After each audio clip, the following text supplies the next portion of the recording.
everybody, and welcome to another edition of Leatherneck Insider. I'm Aiden Wilczewski. And I'm Jalen Short.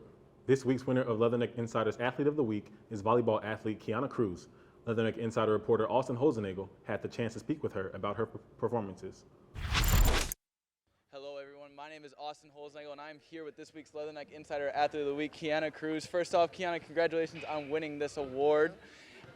You had a great performance this past week, racking up 55 kills and 52 digs. What have you been working on that's made you so dangerous on the court? Honestly, I would say the biggest thing would be confidence, having teammates that believe in me, coaches that believe in me, which really helps me believe in myself, so yeah.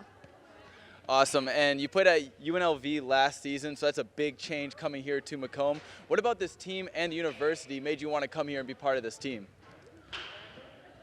I saw somewhere where I could step in and make a difference, and it's also a lot closer to home because at UNLV I was 24 hours away from home and here I'm only 4, so it was a nice change to be closer to family too.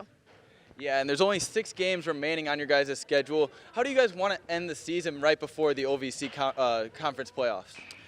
We have 2 of our biggest games this season coming up, and I think with our team and just working together, like we're just going to give it all we have. 'Cause these are some big goals for us to go to the conference, so I think we really want to achieve that. So. Awesome. Well, thank you so much for taking the time out of your day to do this interview, and good luck to you and your team on the rest of the season. Thank you. Thank you. Reporting Insider, my name is Austin Holsnagel. Thanks, Austin. Kiana and the rest of the Leathernecks are taking on Southeast Missouri State this weekend before coming home to host Tennessee State on Friday, November 10th at 6 p.m. WIU punter Jared Campbell recorded the second longest punt in school history. Leatherneck Insider reporter Braden Smith talked to Campbell, who was able to give his perspective about this accomplishing achievement. WIU punter Jared Campbell recorded the second longest punt in school history. We asked Jared what he thought of this accomplishment. Just glad it wasn't returned. You know, once it hit the ground, I was hoping it would just keep going and keep going. A little bummed that we didn't get the ball back. Thought it touched him, but cool to get a record, I guess. Campbell was called upon to run a fake punt, which was done successfully. His reaction in the moment was unforgettable. Don't get hurt, get the first down. Don't, slide early or anything like that. Don't do anything stupid, just be cool. Before WIU, Campbell attended the University of Pittsburgh. He compared the similarities and differences between each school. There's a lot of differences, there's a lot of similarities, still D1 football, but obviously that's Power 5, a little bit different atmosphere, but this is still a great program. Everyone works just as hard here, and there's not too many differences. Special team players are historically underappreciated. Campbell voiced that special teamers are just as good as athletes as everyone else. We're just as good athletes as everyone else in the field. I know sometimes people get the notion that, we're just kickers, we're just punters, but as you can see, we can run for first downs, we can hit it, we can throw the ball a little bit, This is Braden Smith for Leatherneck Insider. Thanks, Braden. It's been 2 years since WIU football secured a win. This weekend, the team will travel to Cedar Falls, Iowa to take on the University of Northern Iowa and will hopefully snap their unfortunate losing streak. When we come back, we will discuss men's and women's basketball. Stay tuned.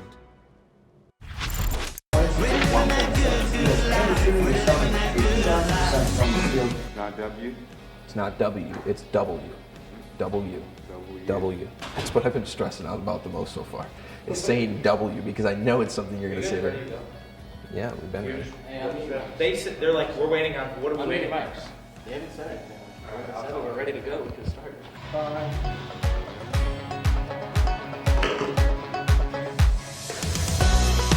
Hello everyone, I'm Will Thomas. And I'm Dane Mackley. Welcome to this week's edition of Leatherneck Insider.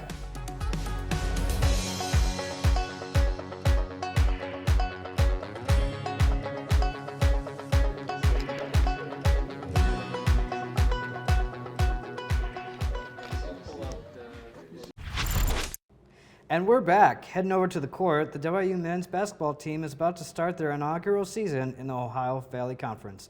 This will be Chad Boudreau's first year as head coach, along with assistant coach Chris Hill's first year with the Leathernecks.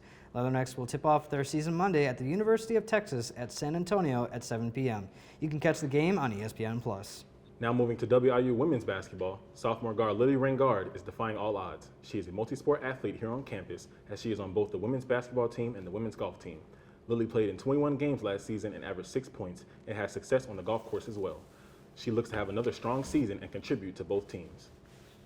For the second week in a row, some athletes were able to sign their names in the record books. In the game against University of Tennessee Martin, junior volleyball player Carly Wenzel reached top 10 all-time in career digs. Since starting as a freshman, Wenzel has amazed over 300 digs in each of her 3 seasons thus far. Wenzel was able to surpass 1,200 digs, securing her name in Leatherneck volleyball history. Congratulations, Carly. We surely look forward to seeing what else you could bring to the Leatherneck season. Staying with WIU volleyball, there are 2 players on the team with something unique in common. Leatherneck insider reporter Caden Strins has more. Lincoln Southeast High School, home of the Knights, as well as volleyball players Grace Nichols and Brittany Wolf. Nichols shares the close bond that they have.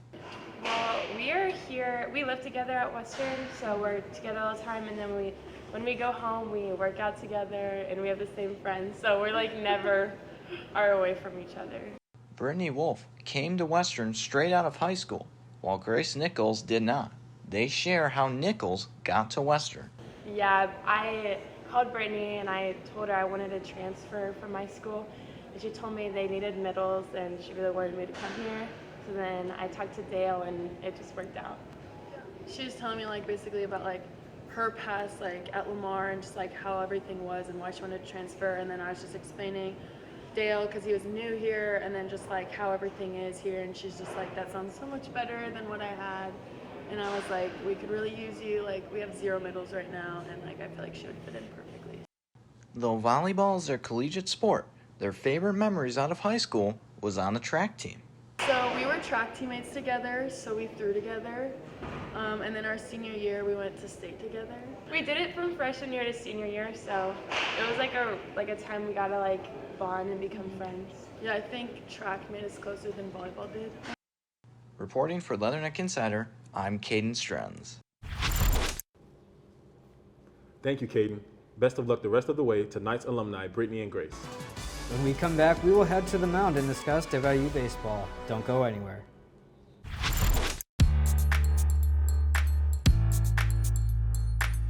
Your vision. My goal is to work at a top 100 television station as a reporter, anchor, and a producer. Our mission. Thanks to Western, I have a resume that would beat out most students from the top journalism schools in the country. This is Western Illinois University. I am a success story. I am a Leatherneck.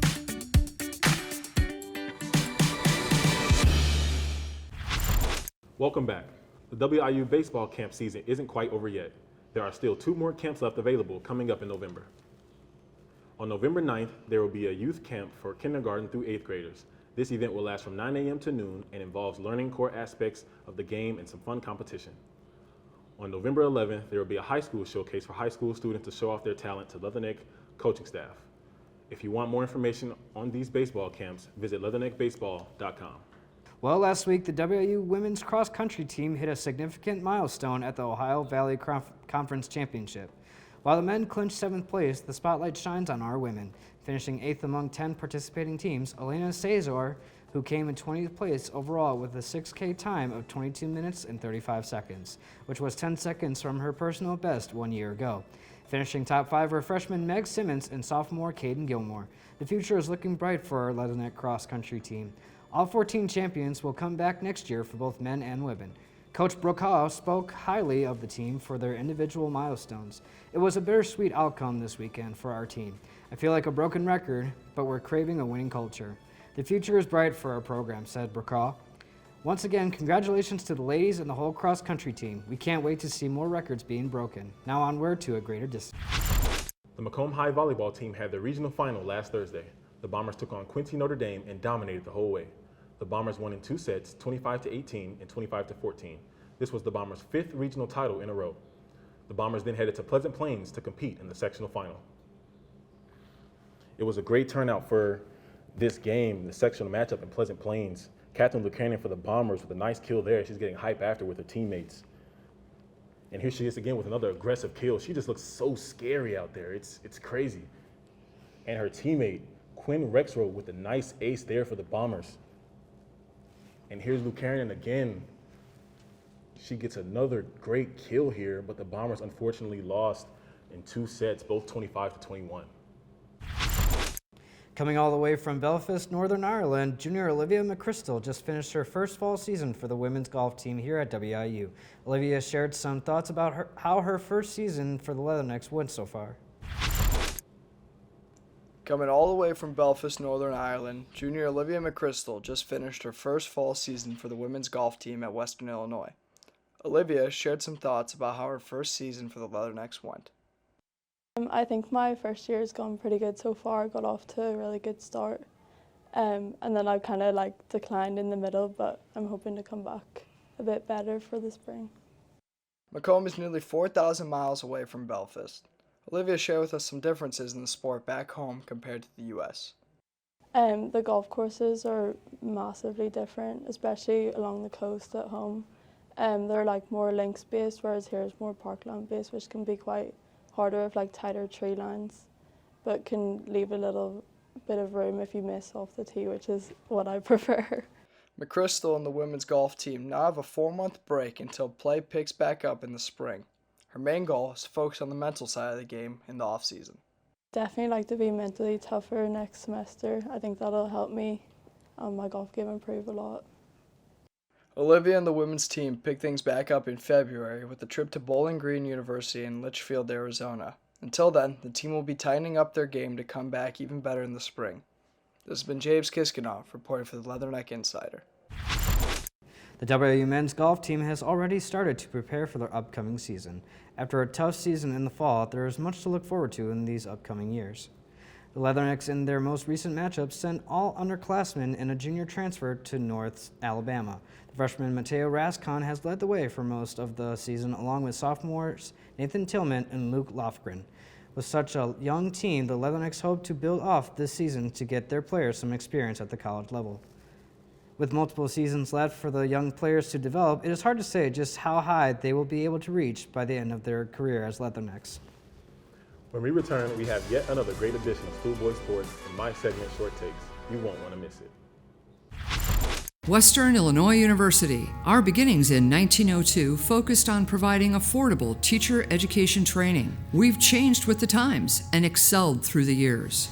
Today, Western is positioned for the next 100 years and beyond. Affordability of diverse academic programs, outstanding learning opportunities, and hands-on experiences provide excellent job placement for our graduates. This is Western, forever Western. Welcome back inside. It's time for another episode of Schoolboy Sports. Who do you have for us this week, Schoolboy? Thank you, Jalen and Aiden. This week, I'm going to throw it back to the original stools. And this week, I'm here with Ben Polanca. Ben, how are you doing today? I'm doing really fantastic today. It's an honor to be here at Schoolboy Sports with you, and I'm excited to talk a little bit about hockey today. You know, speaking of hockey, the season got underway a couple weeks ago. What team has surprised you the most, good or bad? Well, the good is Vancouver Canucks. They're second in the division with 7 wins. And they have really impressed me so far this season. They're supposed to be a rebuilding team. They have really impressed me. You know, the team that's impressed me the most has been Arizona. Arizona currently sitting third in that division behind Colorado. You know, they've been doing really good this year. What team do you have coming out of the East this year? Coming out of the East, I have the New Jersey Devils going all the way to the Stanley Cup final. It's still early, but looking back at last year's Stanley Cup playoffs, they looked really, really good. And they were a very young team, so they now have that playoff experience. I could see them going to the Stanley Cup final this year. You know, I have the Boston Bruins, currently 9-0-1, which is awesome. You know, they're fast, they're good, they're young, they're incredible. Now, on the West side, I have Vegas coming out of the West once again. What about you? Vegas is a very, very good team, but I think Edmonton's going to figure something out and turn the season around, especially after the trade deadline. And I believe this is going to be their year to finally go into the Stanley Cup final. I have Edmonton out of the West. You know, that's all the time we have. Thank you, Benny P., for joining me this week on Schoolboy Sports. Now back to the desk with Jalen and Aiden. Thanks, Stool Boy. And now we have another edition of Short Takes, but this time Jalen switched up a little bit. Let's take a look. Hello, everyone, and welcome to this week's episode of Short Takes. I'm your host, Jalen Short, and this week we're going to switch it up a little bit. We have 5 different topics, and I'm here in the studio by myself, so let's get right to it. First, let's talk about Trevor Lawrence and the Jacksonville Jaguars. They've won 5 games in a row, and they're looking like one of the best teams in the AFC right now, and Trevor Lawrence is looking like the best quarterback in football. He's been playing great, and you have to give credit to Travis Etienne and Calvin Ridley as well. But they play a tough San Francisco 49ers team, and I think they'll pull it off just because the 49ers have not been playing great football at all this season. Now, Patrick Mahomes, he's been having a complete meltdown. They lost against the Denver Broncos this past week, and Patrick Mahomes hasn't looked like himself. He hasn't been making plays. He hasn't been looking flashy as we're used to seeing from him. But I think it's on that coaching staff. The coaching staff has not been putting him in the right position to succeed, and he doesn't have any wide receiver help out there. His only option is really Travis Kelce to pass to, and you have running backs out of the backfield, but he just doesn't have a lot of help out there. And I don't think the Kansas City Chiefs are going to repeat just because of how he's playing this season. He might be out of the top quarterback conversation at this point of the season. Now, let's move to the Chicago Bears. Jalen Johnson deserves to be paid. Simple as that. I mean, Chicago Bears are it's utterly ridiculous how they don't pay their players. Jalen Johnson is 24 years old. He's one of the top 10 cornerbacks in this league, and he's arguably the best player on the Chicago Bears. And the Bears have $100 million in projected cap space next season. So why don't you pay the guy? I don't understand it. This organization at this point is just embarrassing to see. A guy like that needs to be paid, and most likely he's going to go somewhere else and get money, and he's going to be paid, and he's going to ball out over there in another organization. Now, let's move to the NBA. LeBron James, he's too old to carry a team. We have seen this before. We've seen this last season. He averaged 30 points last season, but at this point of his career, 21st season, he's too old to carry a team. Anthony Davis and D'Angelo Russell have to be the top 2 players on that team just because of how LeBron is built. Right, he can't do that anymore. He's not his Cleveland days, he's not his Miami days. D'Angelo Russell needs to turn back the clock and maybe to his Brooklyn Nets days with the ice in his veins. He needs to do something like that to get those Lakers going. And if those two, Anthony Davis and D'Angelo Russell, play the way that they're capable of playing, the Lakers definitely can have a championship this season, especially with LeBron being the 3rd best player on that team. Now, let's move to the other team in LA, the Los Angeles Clippers. They traded for James Harden last night, and I can tell you that this move is just not really sitting well with me. You have Russell Westbrook, a guy that's explosive. He's going to come off the bench now, most likely. And James Harden, he's not that type of scorer that he was in Houston. He's more of a pass-first guy now. And I think the Clippers brought him in just because of the uncertainty as far as Paul George and Kawhi Leonard when it comes to injuries. I see where they're coming from when it comes to that. However, a guy like that in the locker room, I just don't know if he's a great locker room fit for the Los Angeles Clippers.